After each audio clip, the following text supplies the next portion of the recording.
IAS ഉദ്യോഗസ്ഥരുടെ സ്ഥലം മാറ്റത്തിൽ സർക്കാരിന് തിരിച്ചടി. ബി അശോകിന്റെ 3 സ്ഥലം മാറ്റങ്ങൾ സെൻട്രൽ അഡ്മിനിസ്ട്രേറ്റീവ് ട്രിബ്യൂണൽ റദ്ദാക്കി. MR അജിത് കുമാറിന്റെ എക്സൈസ് കമ്മീഷണർ സ്ഥാനവും തെറിക്കും.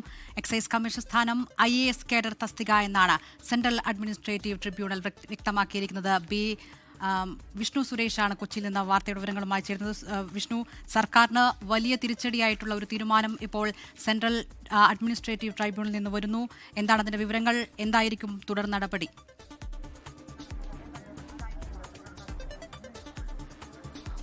IAS ഉദ്യോഗസ്ഥരുടെ സ്ഥലമാറ്റവുമായി ബന്ധപ്പെട്ട നടപടിക്രമങ്ങളിലാണ് ഇപ്പോൾ അഡ്മിനിസ്ട്രേറ്റീവ് ട്രിബ്യൂണലിന്റെ ഒരു പ്രധാനപ്പെട്ട ഇടപെടൽ ഉണ്ടായിരിക്കുന്നത്. IAS ഓഫീസേഴ്സ് നൽകിയ ഹർജിയിലാണ് ഈ നിർണായകമായ തീരുമാനത്തിലേക്ക് എത്തിയിട്ടുള്ളത്. നമുക്കറിയാം, കഴിഞ്ഞ കാലങ്ങളിലൊക്കെ IAS ഉദ്യോഗസ്ഥരും സംസ്ഥാന സർക്കാരും തമ്മിലുള്ള പോര് നമ്മൾ കണ്ടതാണ്. ബി അശോകിന്റെ കാര്യത്തിലടക്കം 3 തവണയാണ് ബി അശോകിനെ വിവിധ വകുപ്പുകളിലേക്ക് സ്ഥലം മാറ്റിയത്. അതിൽ നടപടിക്രമങ്ങൾ പാലിച്ചുകൊണ്ടുള്ള ഒരു സ്ഥലം മാറ്റം എന്നാണ് സർക്കാർ വിശദീകരിച്ചതെങ്കിലും അതിന് പിന്നിൽ രാഷ്ട്രീയ താല്പര്യമുണ്ട് എന്ന് ചൂണ്ടിക്കാണിച്ച് ബി അശോക് പലതവണ സെൻട്രൽ അഡ്മിനിസ്ട്രേറ്റീവ് ട്രിബ്യൂണൽ വരികയും അദ്ദേഹത്തിന് അനുകൂലമായ വിധി ഉണ്ടാകുകയൊക്കെ ചെയ്തതാണ്.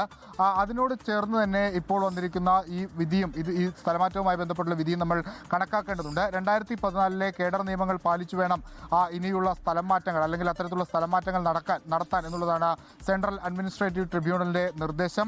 ഒപ്പം ഒരു പ്രധാനപ്പെട്ട കാര്യം, ഈ കേഡർ തസ്തിക IAS കേഡർ തസ്തികയിലുള്ള ഇടത്ത് അത് IPS ഉദ്യോഗസ്ഥരടക്കം നിയമിക്കുന്നത് ശരിയല്ല എന്നും ഉത്തരവിൽ പറയുന്നുണ്ട്. ആ ഒരു പശ്ചാത്തലത്തിലാണ് നിലവിൽ എക്സൈസ് കമ്മീഷണറായി നിയമിച്ചിരിക്കുന്ന MR അജിത് കുമാറിന്റെ നിയമനവുമായി ബന്ധപ്പെട്ടുള്ള അനിശ്ചിതത്വം തുടരുന്നത്. അദ്ദേഹം ഒരു IPS ഉദ്യോഗസ്ഥനാണ്. അവിടെ IAS ഉദ്യോഗസ്ഥരെ നിയമിക്കണം എന്നാണ് ഈ ഉത്തരവിലെ പ്രധാനപ്പെട്ട ഒരു പോയിന്റ്. അതോടൊപ്പം തന്നെ കില IMG ഡയറക്ടർ സ്ഥാനങ്ങളും IAS കേഡർ തസ്തികയിൽപ്പെട്ടതാണെന്നും അവിടെ CIT ഉത്തരവിൽ വ്യക്തമാക്കുന്നുണ്ട്. അവിടെ മറ്റു തരത്തിലുള്ള നിയമനങ്ങൾ പാടില്ല എന്നാണ് ഉത്തരവിൽ പറയുന്നത്. IAS ഉദ്യോഗസ്ഥരുടെ സേവന വ്യവസ്ഥകളിലും സ്ഥലം മാറ്റങ്ങളിലും രാഷ്ട്രീയ താല്പര്യങ്ങൾ കൂടുന്നുണ്ട് എന്ന് ഈ ഉത്തരവിൽ പറയുന്നു. അതെല്ലാം സംസ്ഥാന സർക്കാരിനൊരു തിരിച്ചടിയാണ്. കഴിഞ്ഞ കാലങ്ങളിലൊക്കെ സംസ്ഥാന സർക്കാർ ചില ഉദ്യോഗസ്ഥരുമായി നടത്തിയിട്ടുള്ള ഉദ്യോഗസ്ഥർ സംസ്ഥാന സർക്കാരിനെതിരെ നടത്തിയിട്ടുള്ള സ്ഥലമാറ്റവുമായി ബന്ധപ്പെട്ടുള്ള പോരാട്ടങ്ങൾ നമുക്ക് മുൻപിലുണ്ട്. ആ പോരാട്ടങ്ങൾക്ക് കൂടുതൽ ഊർജ്ജം നൽകുന്നതാണ് ഈ ഉത്തരവ്.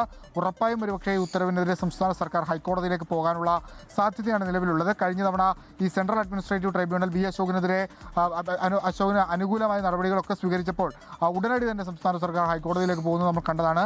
സ്വാഭാവികമായും ഈ ഉത്തരവിനെതിരെയും സംസ്ഥാന സർക്കാർ ഹൈക്കോടതിയിലേക്ക് പോകാനുള്ള സാധ്യതയാണ് നിലവിലുള്ളത്.